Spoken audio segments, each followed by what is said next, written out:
All right, guys, welcome back into another episode of the Show Baseball Podcast presented by Beyond the Monster. I am your host, Andrew Parker. In today's episode, I am going into the Washington Nationals organization. We had Merritt Beeker on, and Merritt was fresh off winning a low A All-Star award, actually, for Fredericksburg for his season he had in low A in 2025. The back of his baseball card numbers were incredible. So I do talk to him a lot about that and just kind of going through his first full season in professional baseball and a lot more. Obviously, he started off at East Carolina and ended up transferring to Ball State. And I don't know if anybody is familiar with Ball State baseball, but they are doing very well lately. They have been producing guys at an insane clip in professional baseball. So I do kind of talk about that, and we talk about his offseason. But before I shoot to the interview, whether you're watching me on YouTube right now, listening on Spotify, Apple Podcasts, wherever it is you are listening to this, it would help me out a ton if I got a like and subscribe. I think it is free to do so on all platforms. Making a large push right now on YouTube, trying to get those numbers up. It's a newer channel, so any help on that definitely helps. But without further ado, let me shoot you on to the interview with Merritt Beeker.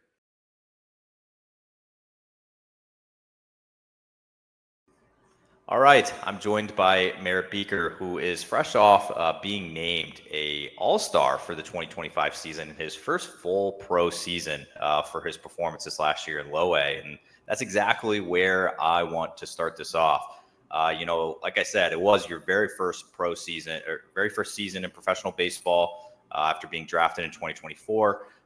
So I guess looking back, how would you characterize your year? I guess what are some takeaways you have from it?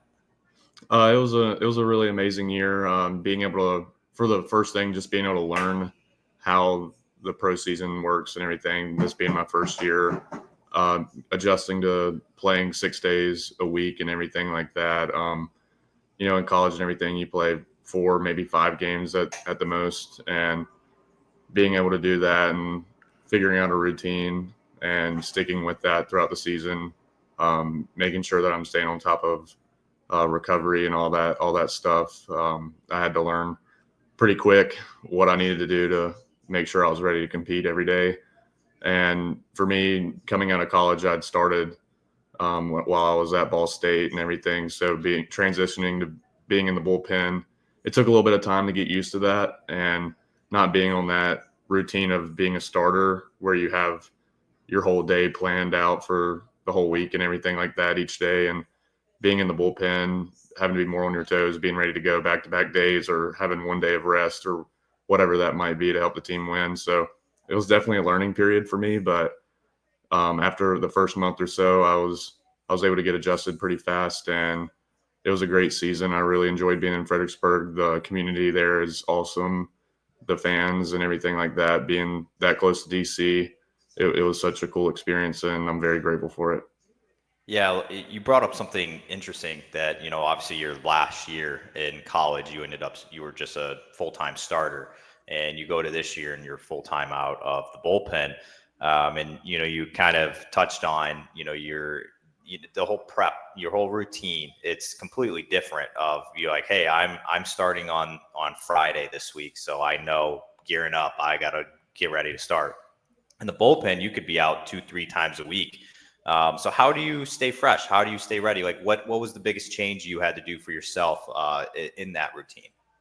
So being a starter and everything, like I said, you have pretty much your whole week planned out. Like I knew if I was pitching on Friday, I knew what I would do the next day after I got done starting and so on and so forth leading up to the next start as far as what I would need to do throwing wise, what I need to do lifting wise, and everything like that. Being in the bullpen, it was different because you have those quick turnarounds, and some days that could be back to back.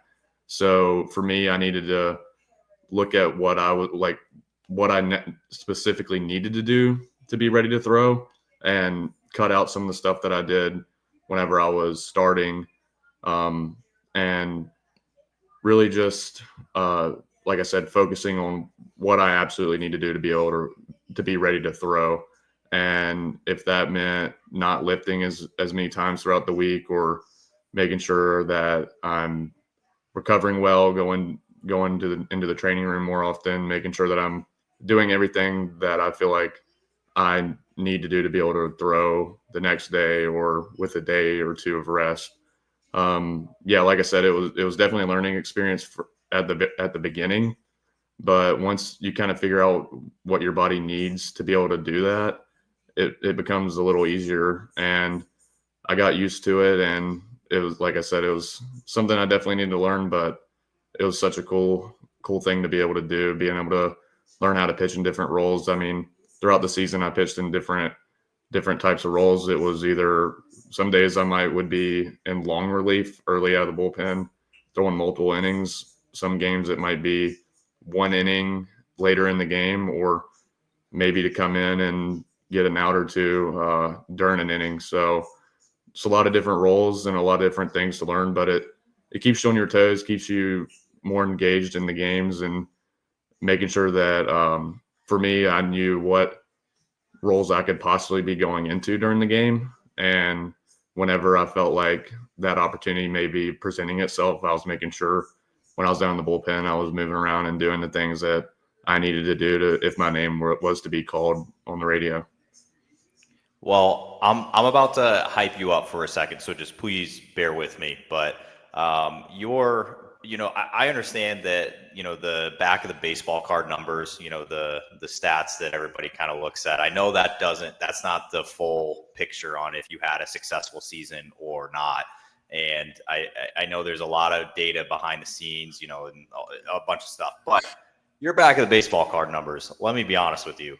You threw 63 in a third innings. You had a 1.85 ERA. Your K per nine was 11.1. You struck out 78. You only walked 28. So, like, just the back of the baseball card numbers looked like you had a really, really good season. So, at one point during your year, were you kind of did you ever take a peek at your numbers and been like, I'm actually like doing pretty well at this professional baseball thing? But I guess when did you kind of realize you were putting together such a good season? I knew it was going pretty well. I mean, I was aware of kind of what was going on and everything, but that's one thing that I learned throughout college is not to get wrapped up in your numbers and everything like that. Because I mean, every day is a new day. You could, especially in the bullpen, like those numbers, like they can change drastically. You could be pitching and have a good year all the way up to the end of the year, and you have one bad outing out of the bullpen, and those numbers can get inflated and everything like that. So I kind of take it with a grain of salt and make sure that the number one priority is just going out there and competing and giving the team a chance to win. And that's really what I focus on whenever my name's called at any time. And that's what I try to focus on. I don't try to wrap my head too much around what's going on as far as the numbers and social media and all that type of stuff. Because I mean, if you start diving into that, I fell victim of that early on in college, where I would look at that stuff and I would put too much pressure on myself whenever I would be going into pitch. And that's not a very good recipe for giving your team a chance to win and competing at a high level. So it's cool to like look back on and reflect on at the end of the season and everything like that. But during the season, I try not to really focus on any of that stuff. And I just focus on preparing myself the best that I can to be able to pitch and to be able to give my team a chance to win every game that I'm out there. I think one of your points was why I almost thought it was more impressive because, like you said, it's like, especially being in a relief role in minor league baseball, it's like you don't get as many innings as you would, let's say, like a professional, a guy in the MLB coming out of a bullpen, and for you to have like that good of numbers, it's like you said, it's like you could be pitching so well for like a month, and then you have one or two bad outings in a week, and your numbers are super inflated for the rest of the year. Like some guys like can't get there. Let's say their ERA like is just heavily inflated because of two bad outings, and I think that's almost why I was more impressed with yours, because it's like you put up those numbers in only 60 innings, and you didn't have like a bunch of those, a couple of those blow up outings where you're just like, okay, I got to recover from this. So it's very impressive. I was very impressed, to say the least. And obviously you were named an all-star for that reason. So for yourself, being your first full season of professional baseball, you had a lot of firsts this year. You had going all the way back to spring training. It was your first ever, spring training as a professional. It was your first ever off season as a professional. Going into the 2025/2026 spring training, going into this offseason, you're going into your next spring training. Are you going to be doing anything differently this offseason to prepare you for spring training? What does that look like for you this offseason? So for me this offseason, there's a few things that I want to work on to enhance my game throughout the offseason. One of those things is working on a gyro cut or a gyro slider, more of a cutter, having something in between my fastball and the slider that I do throw right now, because it's more of a sweeper. It's a little slower, so I want to work on something that I can throw in between those two pitches, something with a little more velocity. But as far as like the weight training and all of that stuff, the facility that I train at back here at home and the plan that the Nationals put together for us in the off season, I'm just going to follow that. That's what I did last off season, and try to get stronger, try to get more athletic, and get in really good shape, gain a little bit of weight. That's the goal for the off season, and just fine tune the stuff that I worked on throughout this season and carry it into the next spring training and the season. Were you nervous at all for your first spring training this last year? And I guess the second part is like, do you think you'll be a little less nervous if you were going into this spring training? I wouldn't really say that I was nervous. I was more excited more than anything, because I mean, growing up, this is something that I've always wanted to do for my entire life. I mean, I started playing baseball whenever I was around 4 or 5, and ever since I started playing and loving the game, playing professional baseball is something that you dream of as a kid, and being able to be there, it was just such an eye-opening experience, and being able to be around all the guys and do all the stuff, be at the facility. It was super exciting. I mean, there is a little bit of nerves that go into it as well, just because you're around a bunch of guys like that, like guys that you hear about on TV and everything like that. So it's super cool in that aspect of it. But like I said, more than anything, it's just a very exciting experience and something to be a part of, and something that I don't take for granted each day. And whenever I go to the facility, I mean, I always want to go in there hoping to learn something and find something to get better at each day that I'm there.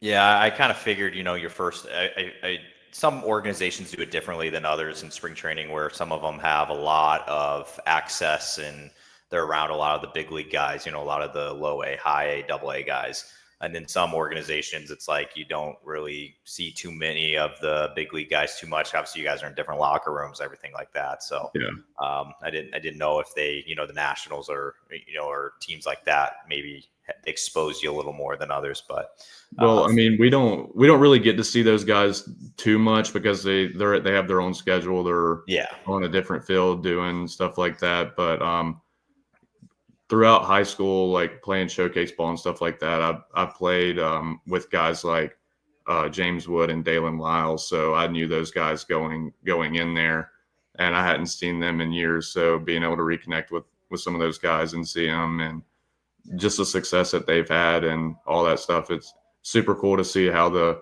paths were different. Obviously, they're higher up in the organization and everything like that right now, but being able to be in the same spot as they are right now, or the same, being able to be at the same complex and everything, and being able to catch up with them and see kind of how they go about doing things, and being in it for many years now, it's super cool.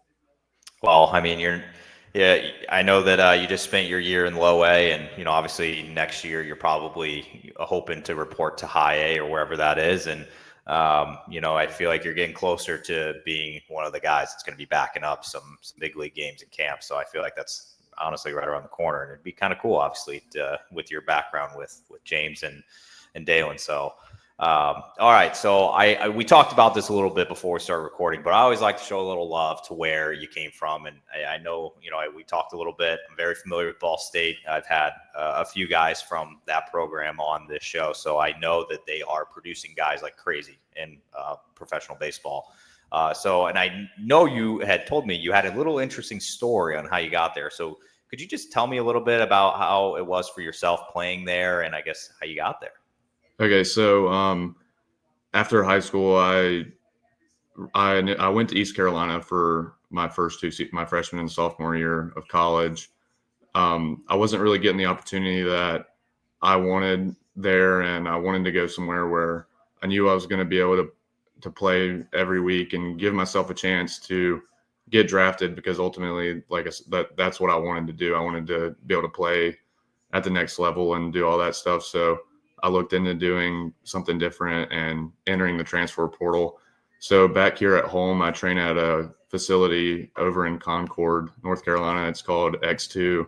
And the guy that runs the facility, his name's Luke Haggerty, and he played at Ball State back in the day and was a first round draft pick out of there. And Coach Maloney from Ball State was his coach while Luke was at Ball State. So whenever I was in the transfer portal and playing summer ball and all that stuff back here at home that summer, Luke called Coach Maloney and kind of set that up for me. And I got to know Coach Maloney and the whole coaching staff there at Ball State.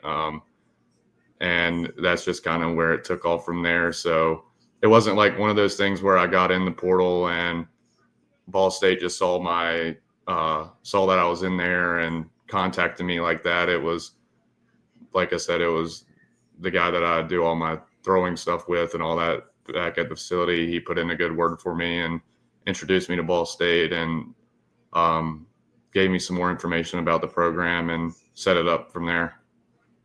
Yeah, no, that's it is an interesting story because, I was almost thinking it's like, in today's world, it's like, you see for college football, for example, you see a guy, he probably can, you see a lot of guys that play like 4 different schools now. It's kind of the thing where, hey, I'm not getting the playing time, I'm jumping in and whoever wants me and I can start. But it sounds like you had a good connection with Ball State, and obviously it's worked out for yourself right now. And like I said earlier, that program is producing professional athletes like crazy right now. I know I feel like they're probably not as known as maybe in East Carolina, but they're producing just as many guys. So yeah, and that's a testament to what Coach Maloney does at Ball State. He's one of the greatest guys that I've ever met in my life, and that decision of going to Ball State was the best thing that I felt like I could have done for my career, not only as far as baseball and everything like that, but just turning me into the person that I am today. Coach Maloney, he does a great job of just pouring into everybody as human beings and everything. And while I was at Ball State, I would go to church with Coach Maloney, and he really helped me with my faith and my relationship with God and everything like that. And I couldn't thank him enough for everything that he has done for me, not only from a baseball standpoint, but also as a man, and what he's done for my life and my family as well. you are a North Carolina guy, like through and through. I saw you were born there. You obviously, East Carolina's there. And then you go off to Indiana. Did you have like a little bit of, kind of like, man, I'm not on the East Coast anymore. I feel like Indiana is kind of like that Midwest belt where it's very, very different than the Carolinas. Like, was it a little bit of a shock getting there originally? Yeah, it was. I was pretty nervous about it at first because I'd never really been that far away from home initially. And a bunch of my best friends, my brother and sister, go to East Carolina. My mom and dad, that's where they went. My girlfriend goes or just graduated from there. So whenever I left there, I was stepping out of my comfort zone a lot. But like I said, playing professional baseball was ultimately what I wanted to do at the end of the day. And I knew that if that were to be the case and I wanted to do that, leaving home was going to be inevitable anyways. So it also, not only did it help me as far as doing what I wanted to do from a baseball standpoint, but it's also prepared me for being away from home for many months out of the year and being comfortable doing that. So there was a lot of good things that came from doing that weren't even really things that you would think of when you're initially doing something like that. Yeah, I feel like that only helps you now, like obviously getting away from home in college. And now that you obviously are playing, you were in Fredericksburg, which is it's actually not too far from home, but it is, Yeah, it's a little closer than Ball State, but I mean, it's still right around that 4 hours. So it's not too bad. It was cool though. My family was able to come up to a good amount of the games. My girlfriend was able to come and visit frequently, and being in the Carolina League and everything like that, we played a few times here in North Carolina. So it was cool that that family and friends and stuff like that were able to come out. In an alternate universe, you got drafted by the Mariners and you were out in the West Coast somewhere far away from home. Yeah. So I think you got a little lucky there, going to where you did. All right, I got a couple questions left, and I will let you slide here. Obviously, we are into your I think a month now from when you last pitched, and you're well into your off season now. What are you doing in your free time? Like, what do you do when you're not training or anything like that? Like, what do you like to do? Outside of baseball, I enjoy golfing. There it is. Yeah, I've throughout the season and everything like that, I've taken more now that I have a little more free time. I like to get out there and practice the game and go out and play and hang out with my friends and everything like that. And it's just another one of those things, like being an athlete and everything like that. You always like to find something that you can compete at and stuff like that. So being able to do that as a hobby, it gets you away from baseball for a little bit, but also allows you to go out there and kind of compete at something. And it's one of those things where also, like, to be good at it, it takes time and discipline to do. So I enjoy doing that. Yeah, it's definitely a rarity if I come across a pitcher in professional baseball that does not golf. I don't Yeah. judge them, but I'm like, well, you are definitely in the minority here, on not being a golfer and you're a pitcher. So Yeah, uh, more than not do.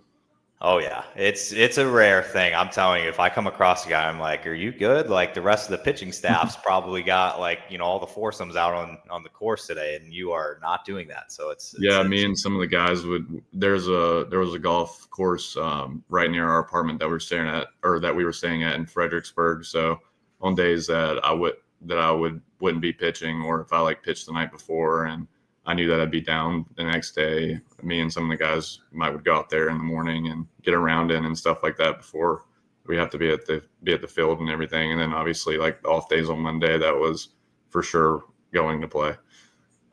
Well, my last question to you here is non-baseball again, and I when I travel around and when I'm going around sometimes to some of these minor league ballparks that are in these very interesting cities around, like Virginia, Carolinas, all that.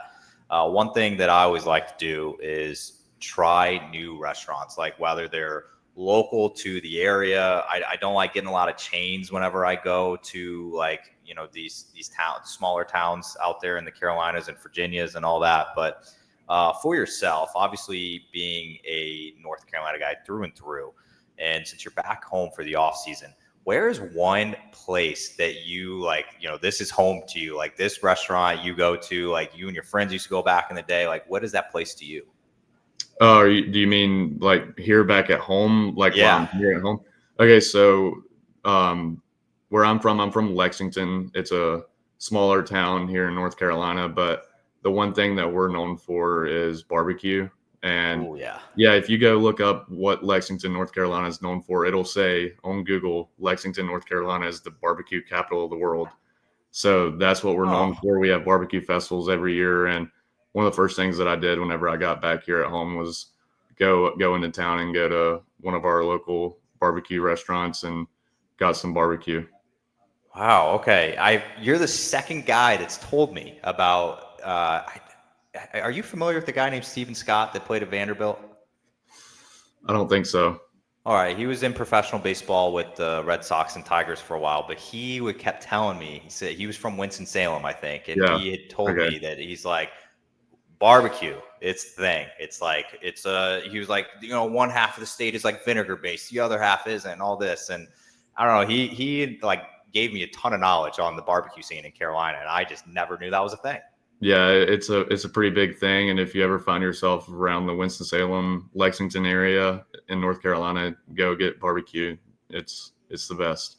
All right, gonna have to put that on the list because I've never tried barbecue outside of like Texas and Missouri. So I don't know.